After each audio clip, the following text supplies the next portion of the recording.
Bonjour, je suis Laléa Mary et aujourd'hui je voudrais vous parler du déroulement des séances de clarification. La clarification, ou selon son nom initial, la clarification de l'âme, est une technique que je pratique depuis plus de 10 ans maintenant. Ça a été à la base une technique de travail sur la mémoire de l'âme. C'est pour cette raison d'ailleurs que ça s'appelle clarification de l'âme, parce qu'au cours de ces séances, je me connecte à la mémoire de votre âme, ou ce qu'on appelle vos archives akashiques, qui contiennent l'ensemble de l'historique de votre être à partir du moment où votre âme a été créée. Et donc je peux accéder à l'ensemble des vies antérieures et aller chercher l'origine des blocages que vous pouvez avoir dans votre vie et pour lesquels vous venez me voir dans ces vies, et faire les résolutions nécessaires pour vous libérer des causes racines de ce qui fait que vous avez par exemple des problèmes relationnels, des problèmes professionnels, des problèmes avec l'argent ou toute autre difficulté dans votre vie personnelle. Ces séances de clarification de l'âme correspondaient en fait aux séances qu'on appelle en anglais Soul Clearing, qui ont été pour la première fois développées et présentées par Anne Brewer. Je respectais en fait tout le protocole qu'elle utilisait, que par la suite j'ai complété au fur et à mesure que j'apprenais des choses, je comprenais plus de choses. J'apprenais en fait de mes clients et des séances que je faisais pour mes clients, et en fonction de leur feedback et leurs problématiques qui parfois ne se réglaient peut-être pas aussi facilement en fonction de la complexité des choses. Donc j'apprenais aussi davantage et je complétais évidemment davantage mes séances pour pouvoir à chaque fois apporter le maximum d'aide possible.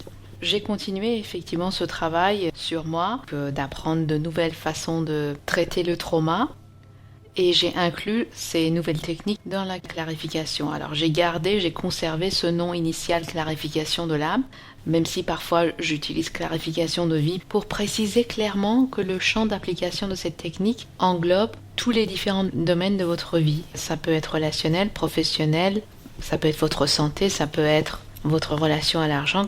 Ça peut traiter vraiment tous les différents domaines et aspects de votre vie. C'est pour cette raison que j'utilise les termes clarification et clarification de vie de façon interchangeable. Ma recherche personnelle et l'étude des différentes techniques de traitement à la fois de l'âme et de la mémoire cellulaire notamment, et de traitement de trauma, m'ont montré que la cause de tous les problèmes était le trauma non résolu. Quelle que soit la nature de votre problème, sa cause racine, si on peut remonter dans le temps, va être un trauma qui n'a pas été résolu et qui est resté stocké dans la mémoire cellulaire. Quand il y a un trauma qui n'a pas été résolu, ça affecte votre mémoire cellulaire et ça affecte votre corps, ça affecte votre énergie en vous gardant dans le passé, dans le moment où ce trauma est arrivé, et une partie de vous va toujours revivre ce trauma. Il va rester dans cette ligne de temps du passé plutôt que de rester dans le présent.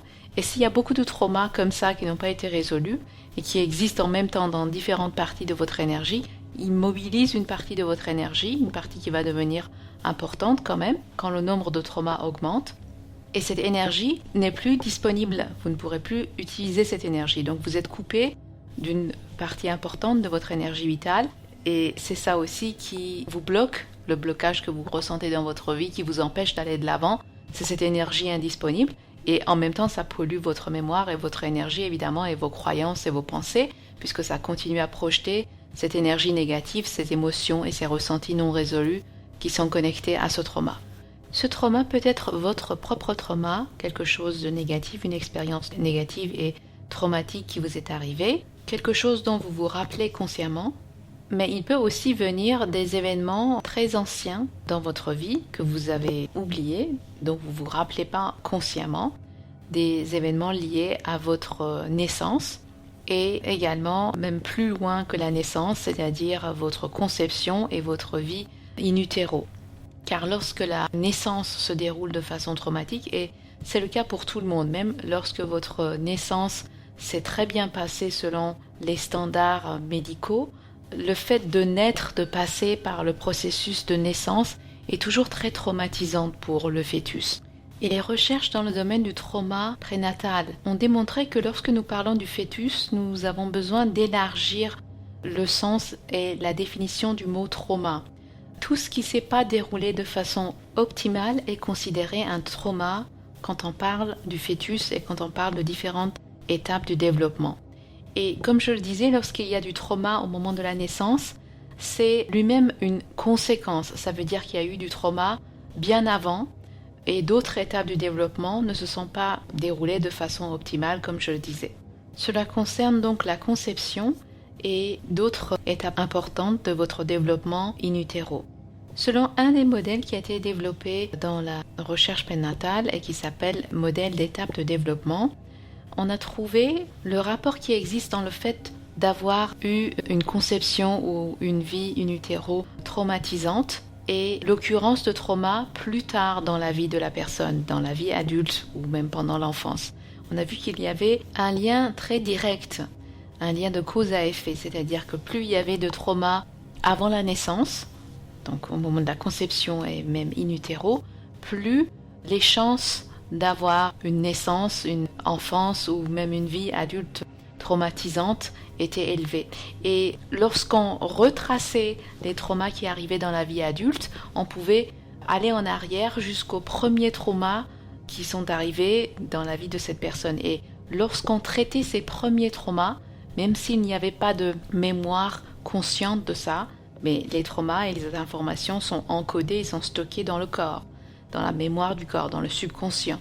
Lorsqu'on accédait à ça et on libérait ces traumas, le reste des traumas qui étaient connectés à ces traumas initiaux étaient également libérés, ou en tout cas leur charge émotionnelle était fortement diminuée, de façon qu'ensuite on pouvait très facilement, avec une technique de trauma même très simple, les traiter et neutraliser complètement leur charge émotionnelle. L'autre catégorie de trauma comprend tout ce qui a été hérité au moment de la conception, donc hérité de votre mère ou de votre père. Ces traumas peuvent être des expériences traumatisantes que votre père ou votre mère ont vécues eux-mêmes, ou même venir de plus loin, des ancêtres de plusieurs générations. Si quelqu'un dans la lignée a vécu une expérience traumatisante, ça peut se transmettre par l'ADN. C'est une branche de la génétique qu'on appelle l'épigénétique et qui nous enseigne que nous héritons aussi les émotions, les ressentis négatifs et les expériences non résolues de nos ancêtres, c'est-à-dire leurs expériences traumatisantes, leurs traumas qui n'ont pas été résolus et libérés. Et comme des techniques de travail de guérison de la mémoire cellulaire, de libération de traumas n'existaient pas à l'époque de nos ancêtres, malheureusement nous avons tous hérité ces expériences traumatisantes et négatives, ces croyances, ces ressentis et ces émotions piégées qu'ils ont pu transmettre dans la lignée. Et parfois l'origine des blocages remonte à plusieurs générations, ça peut être très très ancien. Des traumas intenses en fait peuvent se propager dans la lignée pendant de nombreuses générations. Donc il est important d'aller suffisamment loin, aussi loin qu'il le faut, pour vraiment remonter à l'origine et traiter tout ce qui s'est mal passé, tout ce qui s'est passé de façon traumatique, afin de libérer ces mémoires et les ressentis et les instincts qui sont restés coincés et que vous avez aussi hérités au niveau de votre ADN. C'est ce que je fais en fait lors d'une séance de clarification de l'âme, puisque je suis connectée à la mémoire de l'âme. Donc je peux retracer l'origine des difficultés au fur et à mesure que je trouve des émotions ou des ressentis qui n'ont pas été libérés et qui créent votre blocage actuel. Je peux voir et vérifier si c'est quelque chose que vous aviez déjà à la conception. Si le problème était présent déjà au moment de la conception, ça veut dire que ça vient des générations précédentes. Si c'est pas déjà quelque chose qui est lié directement au père ou à votre mère. Un exemple de ça, c'est quelqu'un qui a par exemple des difficultés avec l'argent, des problèmes pour subvenir à ses besoins et gagner suffisamment d'argent dans sa vie, et dont l'enfance du père était pendant la Deuxième Guerre mondiale, ou juste la période après la Deuxième Guerre, avec toutes les difficultés, les limitations, les manques qu'il y avait, parfois même pour subvenir aux besoins des enfants et de la famille. Et donc ce trauma est resté dans la conscience du corps et dans la mémoire cellulaire de ce garçon qui plus tard a eu donc un enfant, et manifestement il n'a malheureusement pas pu avoir d'aide et d'assistance nécessaire pour pouvoir traiter son trauma avant de le transmettre à la génération suivante. Et cette personne donc du coup se retrouve avec énormément de blocages par rapport à l'argent. Quand on commence à traiter les causes racines, on trouve déjà pas mal d'émotions et de ressentis négatifs liés à ses propres expériences négatives liées à l'argent. une fois que ces ressentis, ces expériences ont été traitées, on voit toujours qu'il y a d'autres blocages et à ce moment-là, je vais en arrière, c'est-à-dire que je vérifie si ces blocages étaient présents au moment de la conception et en vérifiant, on trouve par exemple que ça vient du côté du père et par contre là, c'est vraiment une expérience négative ou des expériences négatives que le père lui-même a eues par rapport à l'argent et par rapport à son point de vue de manière générale sur la vie, sur ce qui est possible, sur le fait que sa vie est limitée, qu'il ne peut pas dépasser un certain seuil et que l'argent ne vient pas facilement, que tout va être difficile. Donc une fois qu'on traitera ces croyances et ces limitations, quand on revient au moment présent pour réévaluer la charge émotionnelle négative que la personne ressent par rapport à son problème d'argent, disons qu'au début par exemple la charge était à 10, sur une échelle de 0 à 10, la charge était vraiment maximale. Au fur et à mesure, on va voir que la charge va baisser, c'est-à-dire que quand la personne va repenser à l'argent, à ce qu'il ressent de manière générale par rapport à l'argent dans sa vie, la présence ou la facilité avec laquelle elle gagne l'argent, elle va sentir qu'effectivement il y a moins de charge, il y a moins de ressentis négatifs, il y a moins de sentiments de peur, de manque et ces pensées et ses croyances négatives qui parasitaient avant son esprit.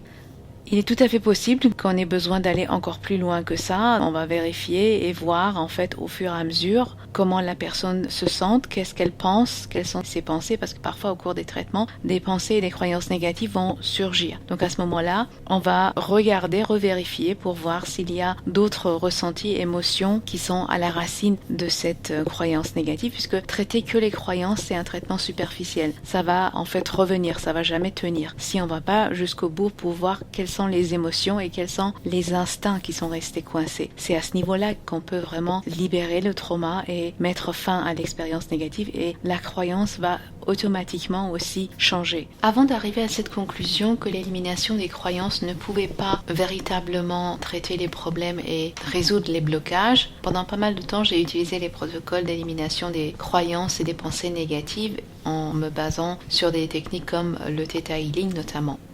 Jusqu'à ce que je me rende compte de l'inefficacité de cette méthode. Je ne veux pas dire que ça ne marche pas du tout, mais les résultats ne sont pas pérennes et le problème, le blocage peut revenir, le trauma peut s'inverser. Il y a des manières d'inverser le trauma qu'on a trouvé notamment dans l'étude des états modifiés et altérés de conscience, notamment si vous respirez d'une manière très spécifique qui peut arriver en fait lors des traumas ou lors d'un choc émotionnel.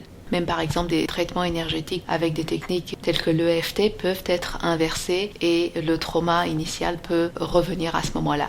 Ce qu'ils disent dans ce cas, c'est qu'il suffit de refaire l'EFT et ça va neutraliser le problème. Mais moi, ce qui m'intéresse, c'est de pouvoir réellement trouver une méthode durable de traitement du trauma où on est sûr, surtout par rapport au trauma très important de la vie de la personne, qu'une fois que le problème a été traité, c'est fini, ça ne va pas revenir. La raison pour laquelle traiter juste la croyance n'est pas suffisant, c'est parce que les croyances négatives sont juste une partie du problème et du blocage. La croyance négative en elle-même n'est qu'un des composants de la mémoire traumatique que nous sommes en train de traiter. Il y a deux autres composants qui sont beaucoup plus importants et qui dominent la croyance. Ce sont d'abord les émotions, les ressentis du cœur, qui sont connectés donc au système limbique au niveau du cerveau, et les ressentis du corps, c'est-à-dire les ressentis gestalt, qui sont connectés donc à la conscience du corps et ce qu'on appelle le subconscient. Et là, je vous réfère à une autre audio que j'ai faite sur le cerveau triune, où j'ai expliqué ces différents composants. Là, le subconscient, ça correspond en fait à ce qu'on appelle le tronc cérébral au niveau du cerveau. Donc ces trois composants, j'en ai parlé de façon détaillée dans la vidéo sur le cerveau triune et j'ai expliqué un petit peu la façon dont chacun de ces composants vit le trauma de manière générale. La conscience du corps ou le subconscient, c'est la partie du cerveau qui domine les deux autres en matière de trauma, qui domine à la fois les ressentis du cœur, c'est-à-dire le système limbique, et aussi le cerveau logique, c'est-à-dire le néocortex. C'est pour cette raison-là qu'il est très important d'identifier les ressentis du corps sous forme d'instincts qui ont été activés à cause du trauma et qui n'ont jamais été libérés, afin de pouvoir justement les libérer et les résoudre. La libération de ces ressentis détermine en fait l'efficacité et la pérennité du traitement. Sans cela, le traitement peut être inversé ou ne pas être durable dans le temps. Il est aussi possible que la personne ait perdu certaines définitions que normalement on doit avoir au niveau de l'âme. Les définitions sont comme des programmes positifs. Et suite à des situations de trauma, à des expériences négatives, ces programmes positifs peuvent devenir désactivés et c'est de cette façon-là qu'on va développer des croyances négatives et limitatives. Donc quand on voit en fait que malgré la résolution du trauma, la personne a toujours du mal, par exemple, à sentir qu'elle peut avoir accès à l'argent facilement dans l'aisance, là c'est souvent un signe qu'il y a des définitions qui ont été désactivées. Elle ne possède pas certaines définitions. Si jamais, par exemple, vous ne savez pas ce que cela veut dire, quelle est la définition de vivre dans l'abondance, dans l'aisance, par rapport à l'argent, à quoi ça ressemble ce ressenti, vous ne pourrez jamais reproduire ça dans votre vie. Vous ne pourrez jamais créer ce ressenti parce que votre corps déjà n'a pas accès à ce ressenti de base. Si vous voulez, votre corps est comme une sorte de bibliothèque qui doit avoir différents types de ressentis, des ressentis positifs pour pouvoir par la suite les reproduire dans votre vie. Et s'il n'a jamais senti l'aisance par rapport à l'argent, comment voulez-vous qu'il puisse dupliquer ça et le reproduire maintenant dans votre vie? Ça va être pratiquement impossible. C'est pour cette raison que c'est très important d'identifier ces définitions qui peuvent manquer et de les réinstaller. C'est de cette façon-là, comme je l'ai expliqué, qu'on peut aussi neutraliser systématiquement les croyances négatives. Une fois que la définition positive a été réactivée et réinstallée et elle est fonctionnelle, il n'y a plus de place pour la croyance négative. La dernière catégorie de traumas, ce sont les traumas de votre âme, c'est-à-dire des traumas que vous avez vécus dans d'autres vies et qui sont devenus un petit peu des schémas que vous répétez dans chaque vie, dans le but de cette fois-ci arriver à vraiment comprendre le schéma, comprendre le mécanisme, comprendre qu'est-ce que vous êtes censé apprendre de l'expérience afin de la changer et d'y mettre fin. Vous pouvez par exemple avoir des schémas liés au fait d'être victime, avoir des vies successives où vous avez été abusé par d'autres personnes parce que vous avez du mal à être dans votre pouvoir personnel, à dire non, à établir des frontières saines. Donc parfois ces traumas sont tellement intenses qu'ils ont vraiment pénétré le niveau de l'âme, même si l'âme elle-même, elle ne peut jamais être réellement affectée par un trauma, mais elle peut être déséquilibrée et fracturée. Donc c'est important d'identifier aussi ce type de trauma et de les traiter. Ce sont des traumas en fait qui nécessitent d'aller voir des vies passées. Parfois donc lorsqu'on traite un problème et qu'on remonte en arrière pour trouver les origines, on va trouver une vie passée. Donc il y a l'image carrément de la vie passée qui vient et je trouve qu'il va falloir aller traiter cette vie. Une fois qu'on a traité le trauma dans cette vie, ce qui a pu toucher l'âme, il est important ensuite de venir dans la vie présente et faire le lien entre cette vie passée et la vie présente. Si on traite que la vie passée, le travail n'est pas complet. Il est important de pouvoir établir un lien entre les deux expériences car il y a toujours un lien. Vous ne choisissez pas les vies passées de façon anodine, c'est-à-dire les vies passées qui sont en rapport avec votre vie actuelle. Il doit donc y avoir un lien direct qui se termine toujours dans le présent. Et une autre chose importante, c'est que je vais jamais en fait m'aventurer comme ça dans les vies passées. Parfois, il y a des gens qui viennent et qui me disent je suis curieuse par rapport à mes vies passées. Je voudrais aller explorer ces vies passées pour voir qu'est-ce qui s'est mal passé dans ces vies et les traiter, les corriger. Je déconseille de faire ça parce que vous pourrez finir par avoir un problème qu'à la base vous n'aviez pas dans votre vie actuelle. Donc vous allez en fin de compte vous rajouter des complications et des difficultés dans votre vie présente.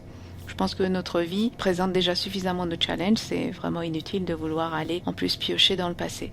Donc moi ce que je fais c'est toujours commencer par un problème dans le présent et après si effectivement il y a un lien avec le passé qu'il faut aller traiter et résoudre, on va être guidé à aller voir et examiner cette vie passée et libérer son trauma.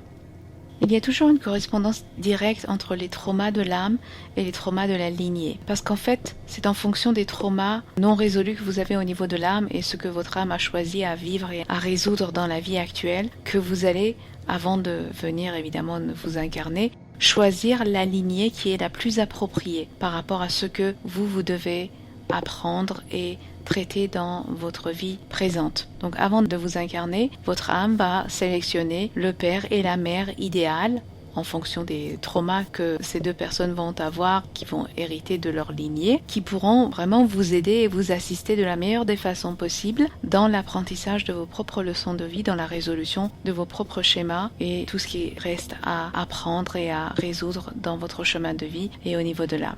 Donc vous n'avez pas choisi votre lignée de façon anodine. Peut-être que votre lignée est particulièrement difficile, présente beaucoup de traumas, il y a eu beaucoup de traumatismes et difficultés non résolues que vous pouvez voir déjà chez vos parents ou vos proches, ou notamment par rapport à ce que vous entendez concernant les ancêtres. Mais ça n'a jamais été choisi de façon anodine. Votre âme a consciemment choisi cette lignée parce qu'elle correspondait parfaitement à ce qu'elle voulait vivre et expérimenter dans la vie actuelle, de façon à pouvoir réussir à le transmuter, la changer, la transformer. C'est pour cette raison donc que je me concentre beaucoup sur les traumas de la lignée, puisque dans un premier temps, en fait, ça nous donne une image très complète des traumas de l'âme.